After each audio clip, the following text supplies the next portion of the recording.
मोगरा फुलला, मोगरा फुलला, मोगरा फुलला, मोगरा फुलला. फुले वेचिता बहरू कळियासी आला. मोगरा फुलला, मोगरा फुलला.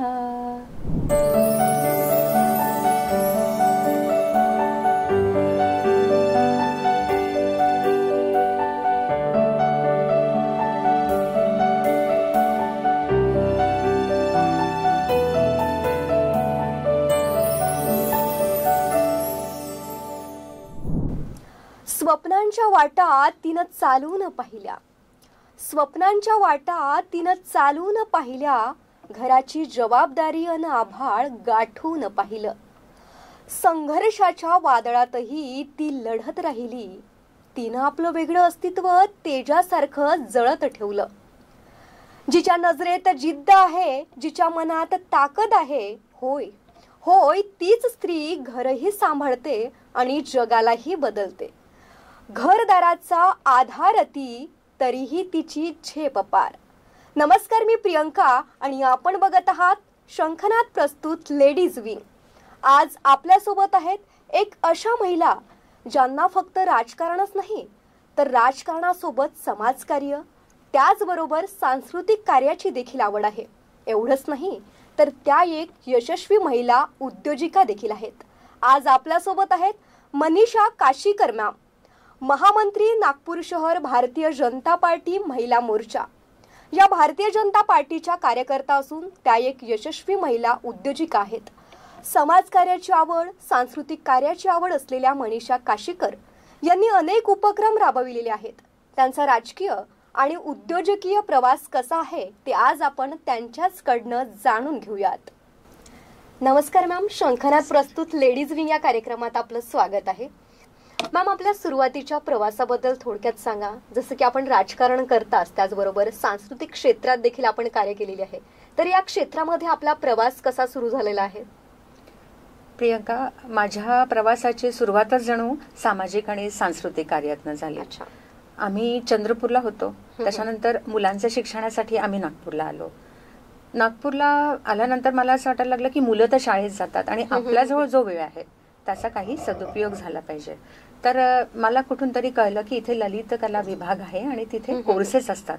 तर एक मास्टर ऑफ फाईन आर्ट्स मी ड्रामाचा कोर्स केला. 2 वर्ष ललित कला विभागात जाऊन डिग्री मिळवली आणि नंतर अनेक एकांकिका आणि सांस्कृतिक क्षेत्रात काम केलं. क्रांतीचक्र ही यशवंत स्टेडियमला तेव्हा 5 दिवस म्हणजे पूर्ण तो महानाट्य होतं. तर त्याच्यात माझ्या मुलांसकट आम्ही 3घही जण, म्हणजे माझा मुलगा, माझी मुलगी आणि मी, आम्ही 5 दिवस तिथे काम केलं. त्याच्यानंतर एक अलबत्या गलबत्या नावाचं तू ऐकलं असेल, छोट्या मुलांचं एक नाटक आहे. तर त्यात चेटकिणीचा रोल केला आणि वसंतराव देशपांडे मध्ये तो प्रयोग झाला पहिल्यांदा आणि सगळ्यांनी वाहवा केली, कारण चेटकिणीचा रोल खूप कठीण असतो. पण मग त्याच्यातनं आपल्याला एक प्रेरणा मिळत गेली आणि मग मी अनेक एकांकिका सायंटिफिक हॉलमध्ये, अनेक छोट्या छोट्या कार्यक्रमांमध्ये सादर करत गेली.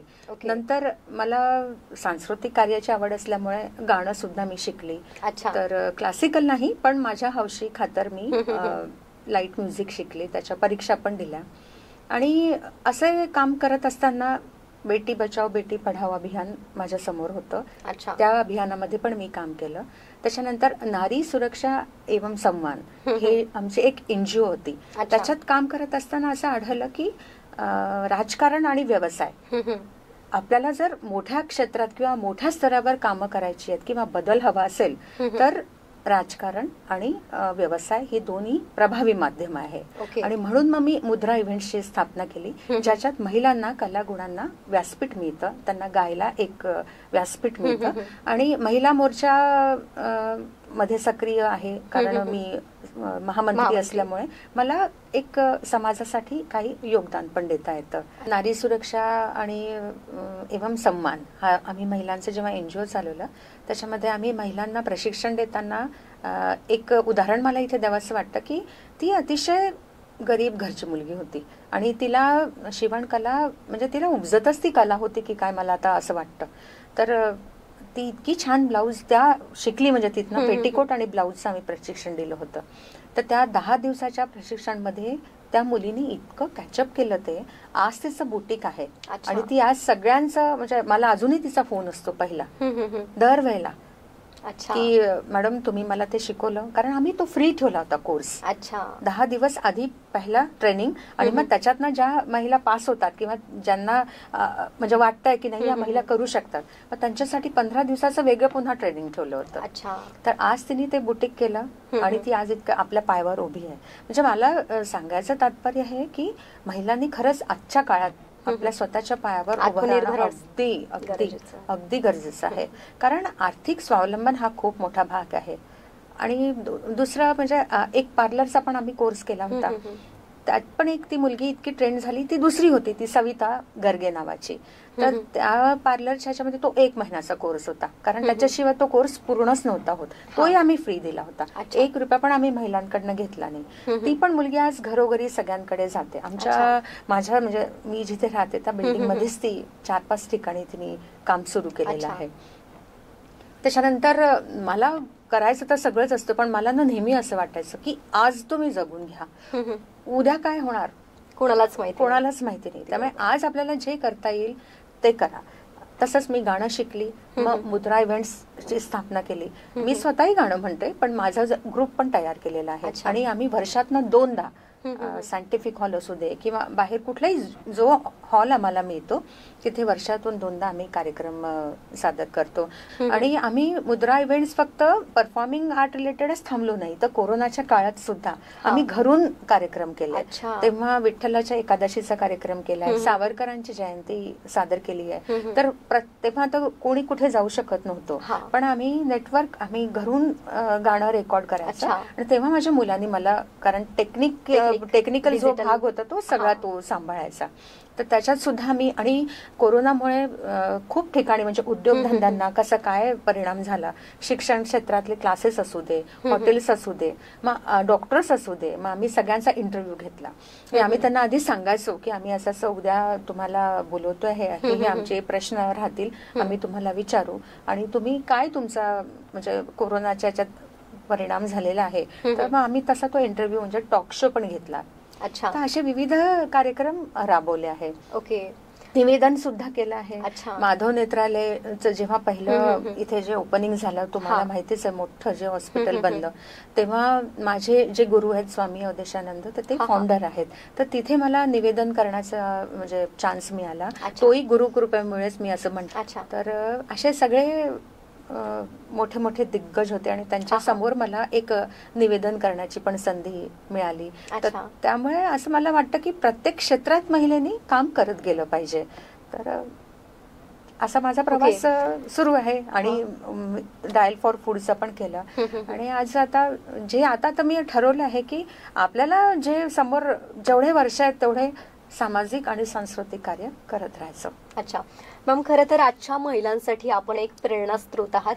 आपण जसं संगीताचं देखील म्हटलं, तर आपण गाणं म्हणू शकता? म्हणू शकते. ओके. मोगरा फुलला,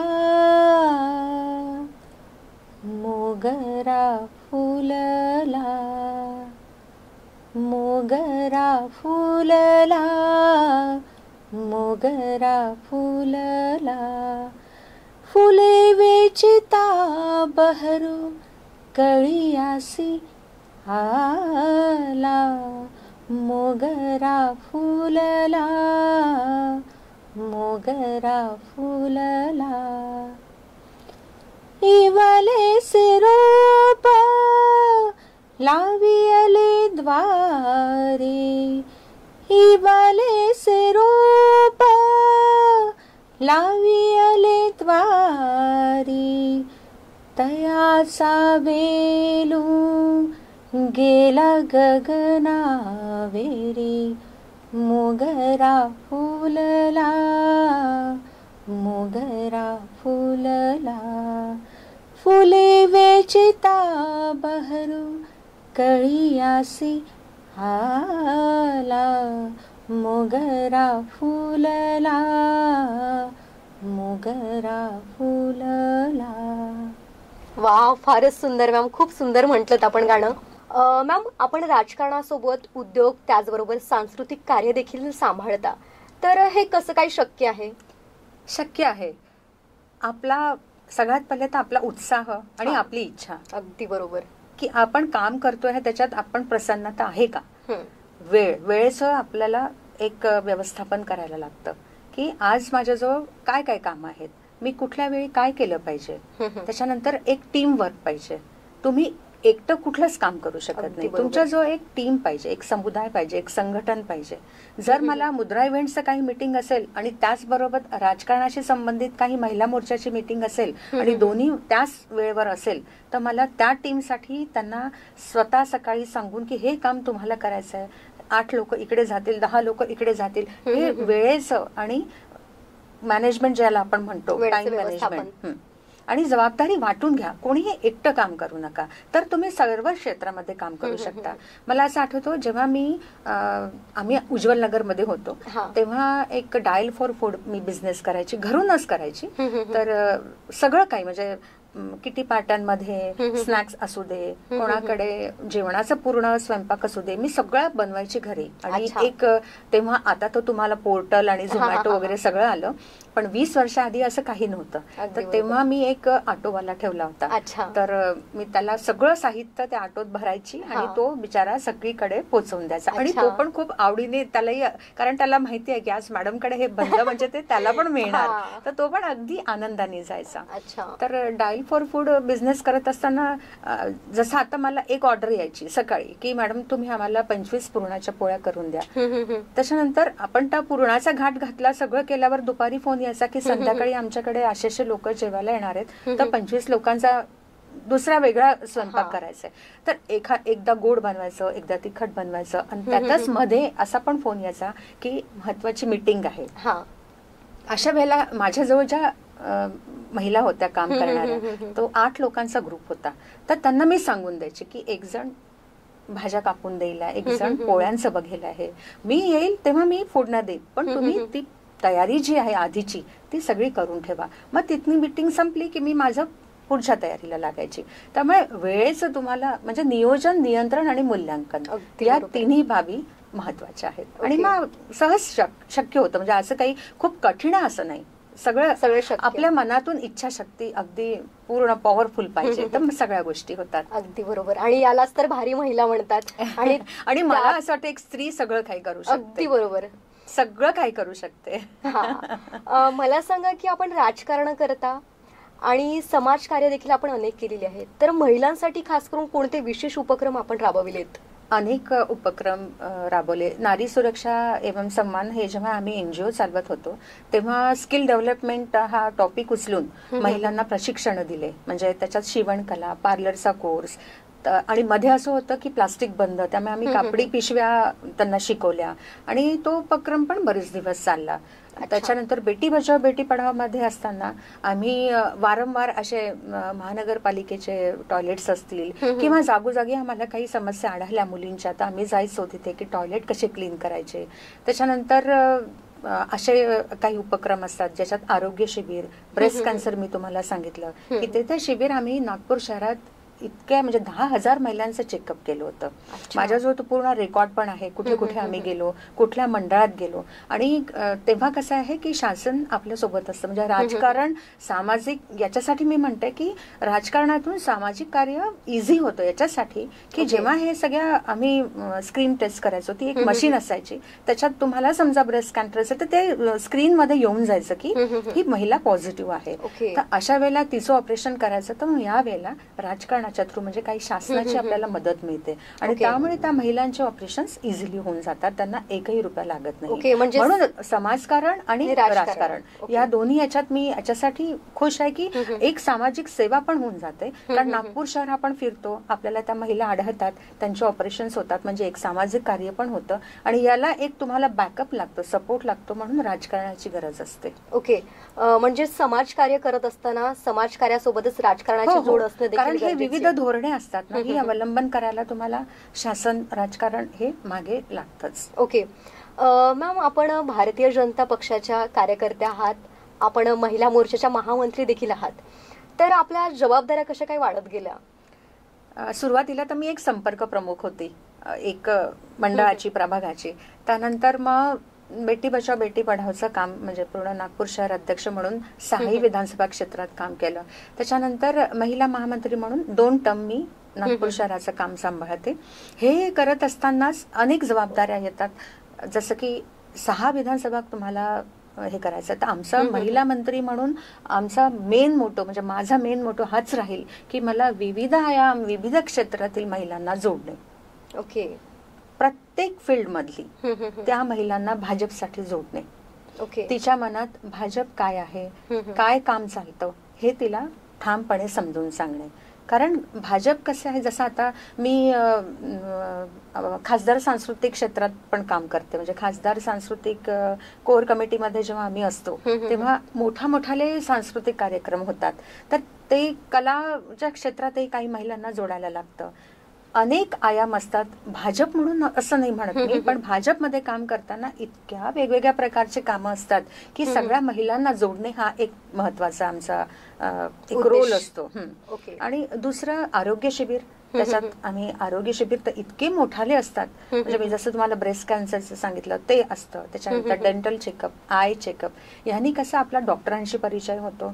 उद्या समजा माझ्याकडे कोणी पेशंट आला आणि समजा ते शिबिर संपलं असेल तरी मी त्या डॉक्टरांना फोन करून सांगू शकते की शिबिर संपलं आहे, पण ही महिला अडचणीत आहे, प्लीज तुम्ही तिला एकदा चेकअप करा आणि तिचं जेही काही प्रॉब्लेम आहे तो सॉल्व्ह करा.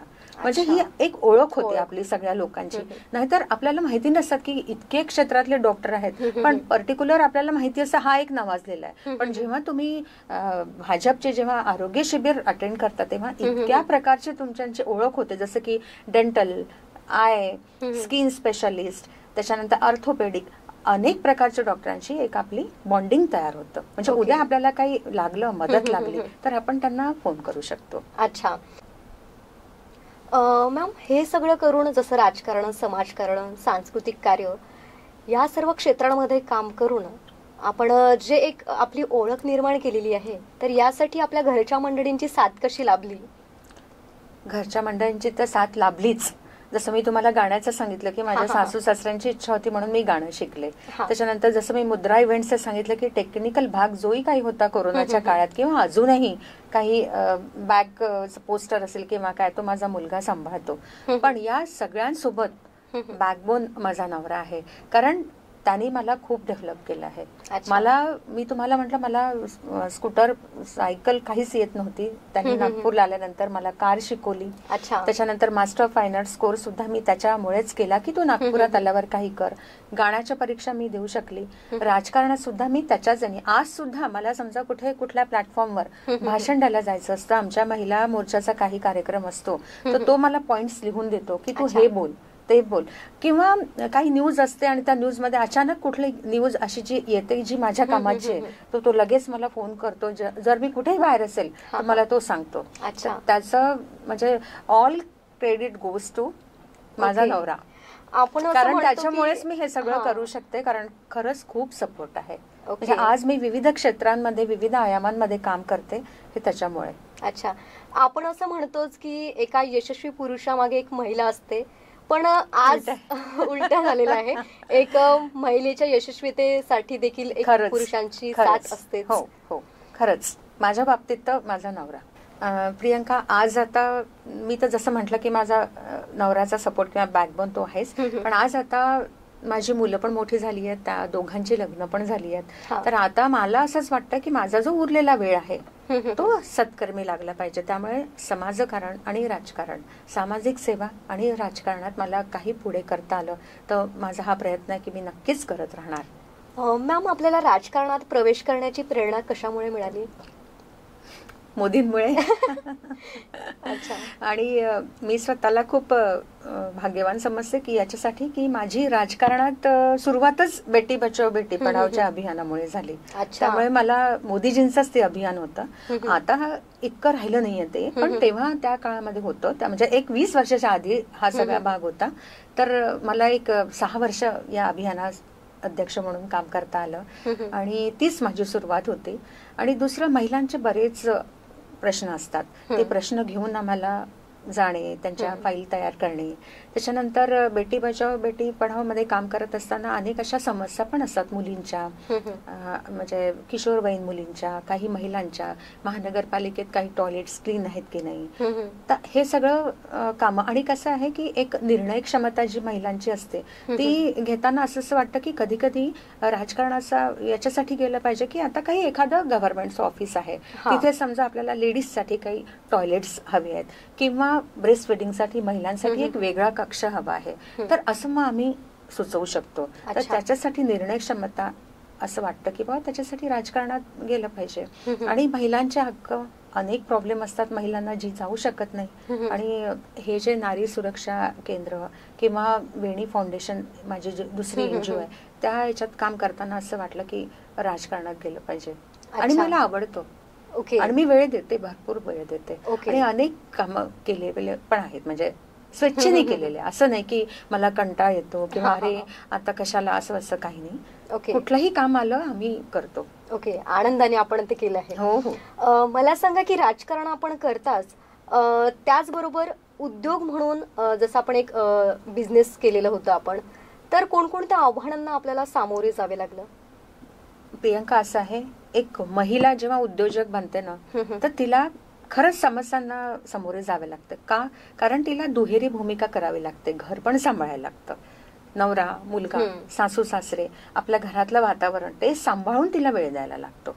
आणि असं आहे अजूनही की पुरुष जेवढ्या मोठ्या लेवलवर कामं करतात तेवढी स्त्री करत नाही. आता जसं माझं मुद्रा इव्हेंट्स आहे, माझे अनेक प्रोग्राम होतात, तर जेव्हा आपण स्पॉन्सरशिप साठी कुठे जातो तर थोडा महिलेला त्रास होतो. पण कसं आहे, आपलं एम निश्चित असेल ना, आणि आपला म्हणजे एक गोल आहे की नाही, मला हा कार्यक्रम असा करायचा आणि तो सक्सेस करायचा आहे, तर त्याच्यासाठी आव्हानं तर पेलावीच लागतील. अगदी बरोबर आहे. पण महिला जाते पुढे आणि तिच्यात शक्ती आहे कायम. अगदी बरोबर. आणि महिला जी आहे ती एक उद्यमशीलता म्हणून देखील. हो. आणि महिलेचं कसं असतं की माझा तरी गोल असा आहे की जे होतं ते चांगल्यासाठी होतं. आणि शिवाय परमेश्वर, आपले गुरु आपल्या सोबत असतात. काही अडखळलं, काही म्हणजे मध्ये काही प्रॉब्लेम आला तरी देव आपल्याला मार्ग दाखवतो. आणि घाबरू नाही. म्हणजे मला असं वाटतं की एखादा उद्योग, जसं आता मी म्हणजे एक छोटस उदाहरण सांगते, डायल फॉर फूड करत होते, म्हणजे घरून मी जो बिझनेस करायची, तर त्याच्यात अनेक अडचणी यायच्या. कधी भाज्या मिळायच्या नाही, कधी वेळेवर मला, म्हणजे जसं कॉटन मार्केटमध्ये जाता नाही आलं, वेळेवर मला ऑर्डर आली, तर कधी आता जसं बिझनेस म्हटलं की आपण सगळं प्लॅनिंग करतो, मग एखाद्या वेळेला मला जास्ती महागाच्या वस्तू घेऊन पण त्यांची ऑर्डर पूर्ण करणे, म्हणजे आव्हानं असतातच. एरवी कसं आपल्याला माहितीये की आज शनिवार रविवार आहे, आज आपल्याला सगळं आणायचं आहे सामान, तर आपण सगळं आणून ठेवतो. पण वेळेवर अशा 2-3 ऑर्डर येतील आणि आपल्याजवळ ते सामान नसेल, तर अशा वेळेला आपल्याला जा पटापट कुठून तरी सगळं सामान मॅनेजमेंट करा आणि त्यांना पाठवा. तर ते एक आव्हानच आहे. आणि स्त्री बाहेर पडते तेव्हा आव्हानांनाच घेऊन बाहेर पडते, कारण पुरुष सहजतेने बाहेर पडतात, पण एका स्त्रीला बाहेर पडणं म्हणजे तिच्या मागे इतकी मोठी तयारी आहे. सगळ्यात पहिले तिचं घर सांभाळून ती करते. खरं तर इच्छा तिथे मार्ग असते. बिलकुल बिलकुल. आणि आजची स्त्री उंबरठ्या बाहेर येण्याचा प्रयत्न करते आहे, जसं आपल्यासारखं उद्योग करण्याचा देखील काही महिला म्हणजे प्रयत्न करतात. मी त्या महिलांना आपण काय संदेश द्याल? हो, संदेश तर मी देईल, पण मी तर चंद्रपूरहून आले. मी तुला सांगते, जसं तू आता मला हा प्रश्न विचारला तर मी सांगते, मला स्कूटर, कार, सायकल सुद्धा येत नव्हती. म्हणजे तुला आश्चर्य वाटेल, मी नागपूरला आली तेव्हा मी कार शिकली, स्कूटर शिकली. त्याच्यानंतर महिला शिकते, सगळं करते, कारण तिला माहिती आहे की हे सगळं आलं पाहिजे.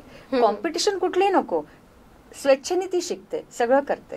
खरं तर आजची महिला प्रत्येक क्षेत्रांमध्ये पुरुषांच्या बरोबरीने खांद्याला खांदा लावून काम करते आहे, कोणतंही क्षेत्र असो. बिलकुल बिलकुल. आणि करावं तिने, कारण तिच्यात कॅपॅसिटी असेल तर तिने नक्की केलं पाहिजे. आणि अजून एक गोष्ट मी सांगायला विसरली की नागपुरात आल्यानंतर एक मेजवानी किचन क्वीनची एक कॉन्टेस्ट झाली होती. तर त्याच्यात असं होतं की मुलांसाठी एक टिफिनसाठी असा काही पदार्थ हवा की जो पौष्टिक आहे आणि कमी इन्ग्रेडियंट्स त्याच्यात वापरले आहे. तर मी खूप विचार केला काय बनवावं. त्याच्यात माझ्या मुलांनी पण मला हेल्प केली होती आणि मी एक छोटासा एक पदार्थ तयार केला आणि तो माझा नंबर पण आला, मी मेजवानी किचन क्वीन मध्ये सिलेक्ट पण झाली आणि तेव्हापासूनच माझ्या डोक्यात आलं की आपण काही पदार्थ चांगलं करतो आणि त्याच्यानंतर मला अवॉर्ड्स मिळत गेले आणि म्हणून ते उद्योग मी सुरू केला होता डायल फॉर फूडचा. म्हणून मी आजच्या महिलांना जसं तुम्हाला म्हणाली की संदेश, तर मी हेच सांगेन की तुम्ही म्हणजे घाबरू नका. कुठलाही उद्योग समजा सफल नाही झाला म्हणून आता मी याच्यानंतर होणार नाही असं नाही. वेळ लागतो. समाजात तुम्हाला प्रस्थापन, तुमचा जो उद्योग आहे तो प्रस्थापित व्हायला वेळ लागतो, पण म्हणून तुम्ही डगमगू नका. स्वतःचा आत्मविश्वास, आत्मनिर्भरता तुम्हाला बरोबर मार्ग दाखवते आणि शेवटी ईश्वर आहे. अगदी बरोबर. फार सुंदर आपण संदेश दिलात. मॅम, समाजसेवा आणि राजकारण यांचा मेळ घालण्यासाठी काय करावं असं आपल्याला वाटतं? समाजकारण आणि राजकारण याचा मेळ घालता येतो. जसं गौरव मातृशक्तीचा म्हणून आम्ही एक कार्यक्रम केला होता, तर त्याच्यात असं होतं की ज्या मातांना केवळ मुलीच आहेत अशा मातांचा सत्कार. तर त्यामुळे मग पुन्हा नागपूर शहरात आम्ही सगळी शोधाशोध सुरू केली. तर काय होतं, जेव्हा मी समजा एकटी जो तो उपक्रम करत असेल तर माझ्याजवळ जे काही छोटंसं गिफ्ट आहे ते मी देईन, पण जेव्हा तुम्ही समुदायाला किंवा 10,000 महिला तुमचं टार्गेट करून करताय, तर हे समाजकारण करण्यासाठी तुम्हाला राजकारणाचा म्हणजे मदत घ्यावीच लागते. कारण या महिलांना एवढे 10,000 गिफ्ट्स हे मग आपल्याला त्यांच्याकडनं अवेलेबल होऊ शकतात, कारण ती स्त्री आहे, तिचा आपण सन्मान करतोय. आणि पॉलिटिकली कसं आहे की इतक्या महिला तुम्हाला जोडतात आहे, तर तो पण एक मोठा एक इफेक्ट होतो की एवढा महिला म्हणजे गौरव मातृशक्तीचा नवरात्रीच्या दरम्यान जमल्या किंवा जुळल्या, भाजपशी जुळल्या आणि भाजपकडून त्यांना एक छोटंसं काही आम्ही सन्मान करतो. तर त्यामुळे दोघांचाही एक ताळमेळ उत्तम प्रकारे घालता येतो. तसंच जसं काही ठिकाणी पॅड्स ज्यामध्ये आम्ही मशीन बसवल्या, तर त्या पण एक उपक्रमच आहे. तो राजकारण समाजकारण दोन्ही याच्यात मेळ घालू शकतो. ओके मॅम, खरं तर आपण राजकारण करता त्याचबरोबर सामाजिक कार्य देखील आपण फार सुंदर करत आहात. आपण शंखनाद प्रस्तुत लेडीज विंग या कार्यक्रमात आलात त्याबद्दल आपलं खूप खूप आभार. धन्यवाद. आता वेळ झाली इथेच थांबण्याची. पुन्हा भेटूयात एका नवीन विषयासह. तोवर नमस्कार.